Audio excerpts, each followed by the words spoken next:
Hello again, Marty T. Hawkins with Warehouse and Operations as a Career. I was asked again this week if becoming or accepting a promotion to supervisor was or would be a good move.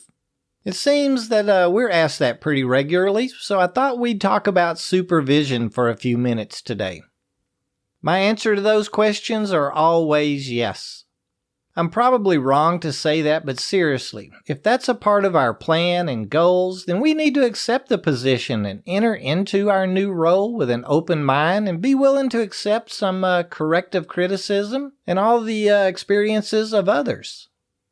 You'll need to understand that, yes, we presently understand the job and the task that we've been doing, probably can perform it better than our previous boss, but our new job may have very little to do with that task, and we're going to be exposed to responsibilities and concerns we've never even imagined before.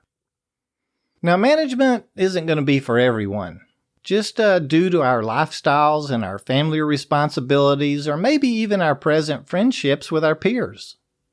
I always suggest that we speak with our spouses and family before we accept a role in management. Their lives will be affected in some way as well, maybe in small ways, but I assure you they're going to feel that things have changed. My personal experiences are in operations, warehousing, and transportation, both distribution and the production environments. I'm not just talking about really odd hours or the many emails and phone calls that we may experience in our new position either. We're going to be introduced to the logistics, planning, and the reasons that things are done the way that they are. And we'll now be responsible for those outcomes, be it expenses, productivity, profit and loss, the safety of others, and the growth of our company and our own employees. It sounds a bit overwhelming when I say it like that, but honestly, things are going to change, and they're going to be changing for the good. If you're a longtime WAOC listener, you already know that we're all about advancement in our long-term careers, right?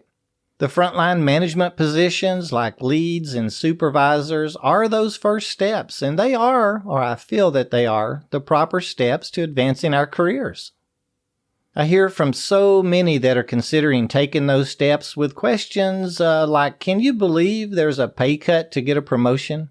Or something like, I've been offered a promotion, but they can't tell me exactly what the hours will be. Or something like, they expect me to basically be on call all the time. If you feel this way, I'd ask that you step back for a minute and really kind of think things through. Think about what you're wanting down the road.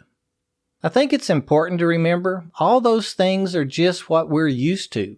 They've been a part of our working lives since we started working, and that's how we've learned to think.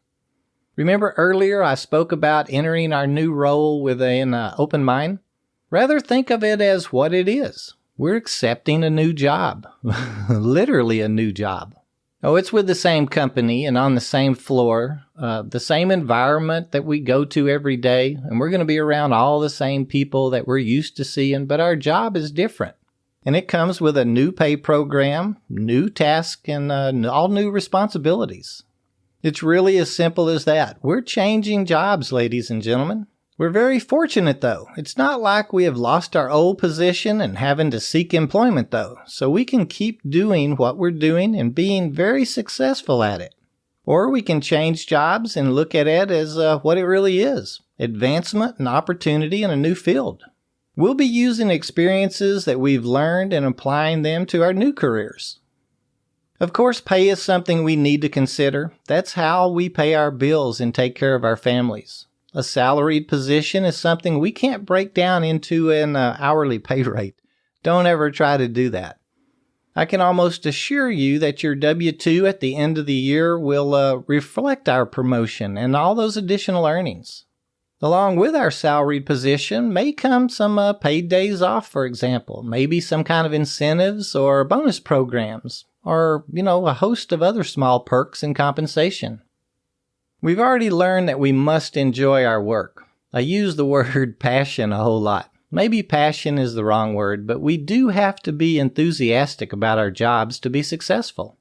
When we enjoy what we're doing, those phone calls or additional odd hours won't bother us at all. These kinds of things will affect our families, though. Being out to eat with them and the cell phone goes off, or with us needing to check our emails every couple of hours. Quite possibly, none of these things will typically be required by our companies, but you'll want to stay in the loop, at least to some degree, so we'll do it on our own. After all, this move is just one part of our plan, kind of a stepping stone to our next goal. I'm really excited to be instructing a class next week on these very subjects. It'll be geared towards unloading supervisors and what some of their duties or responsibilities are and how they can prepare themselves for these new positions. A few of the more general thoughts will be on things like scheduling manpower. In our new positions as supervisors, it'll be our responsibility to schedule enough employees to unload the freight, trailers, containers, or loads each day.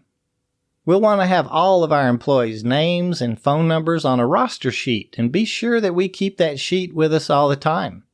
We'll need that not only for our corporate office's use, but possibly for regulatory reasons too. As an example, we'll need it for our evacuation plan or head count sheet if we ever have to go to our staging areas for fire, emergency planning, or weather concerns, or even just drills. Speaking of regulatory, we'll need to have and communicate that evacuation plan to all of our associates. Any equipment certifications, we'll need those too. They'll need to be filed away and easy to reach in case of inspections or audits. Reporting, that's an important one too, and this is really a tough one for us, especially for young soups. We're learning how to do our jobs, learning how to manage cases and the doors, the dock flow, and managing people. It's all too easy to just think our reporting is a waste of time. I mean, it's just pieces of paper with numbers. Is anyone really even looking at it anyway? I can assure you, yes, they are. Reporting can be regulated by some agency, our companies, accountants, our vendors, and customers even. Besides, our management and bosses have asked us to record it. It'll probably give us some information that we can use and quite possibly should be using. I mean, if it's important to someone, maybe we can learn something from it. It'll help us advance personally even. And then there's safety. This is a big one. We should always take our startup shift meetings very seriously. Not only for cost and loss reasons, but to protect our associates. We're responsible for their livelihoods now. Should we see someone acting in an unsafe manner, even if it's an old friend of ours, we have to intervene and put a stop to it.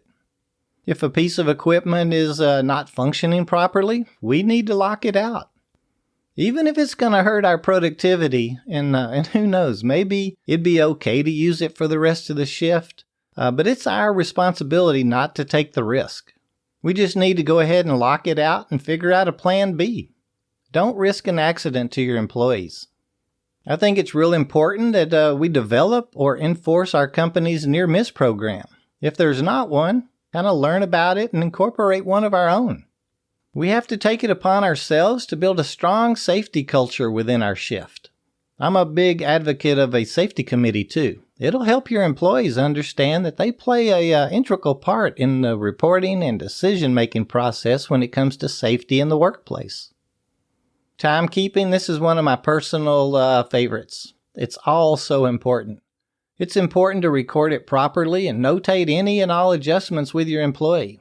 It's the law, and honestly, it's only right. Be an employee advocate when it comes to a person's pay.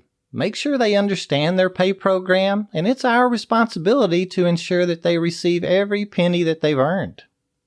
Accident investigation, that's another good one. Learn and follow your company's procedures and processes. It's going to take some time. You'll need to stop what you're doing if something happens and properly fill out any supervisor sheets.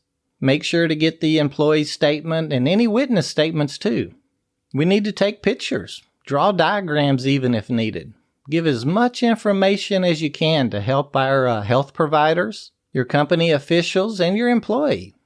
Know the phone number and address of your emergency care provider and keep it with you all the time. I could go on for hours about the duties and responsibilities that we'll be learning once we take that next step towards our goal of retirement, but I'll just say that yes, take that next step when the opportunity knocks. We're in this for the game of life, and that's a long haul. If you're enjoying your job in operations now and like challenges and want more, seize every opportunity that you're presented with. And it'd be great if you shared your success stories or even concerns with us here at WAOC. Just send us an email to host@warehouseandoperationsasacareer.com. We'd love hearing about your story. I have one more quick answer to a question from last week. A longtime listener asked about our recording studio and asked why our voices change sometimes. Well, first off, we don't have a studio of any kind, really. We typically record each episode at home, but we're on the road quite a bit too. We've had to record from hotel rooms, hotel lobbies. We've even recorded from a couple of convention floors. Now, I do try and make each show as easy to listen to as possible. We do as much with the background as we can, but remember, we're all just a bunch of ops guys sharing our experiences. We're not sound engineers or radio people. It's possible that you could even occasionally hear rain or garbage trucks or lawnmowers in the background, or even large crowds from festivals or conventions. We really try to give you the information that'll help you with your transportation and warehousing careers. As long as you're enjoying the programs and we keep growing as a group, we'll keep trying to share that information. Oh yeah, and I want to emphasize too that all of our guests volunteer their time, and we don't accept any advertisements or affiliate links from vendors either. We want to say what we think and feel about things and not what they'd request that we talk about. Well, all that being said, I hope you enjoyed today's show, and I want to wish you a safe, productive, and prosperous week ahead.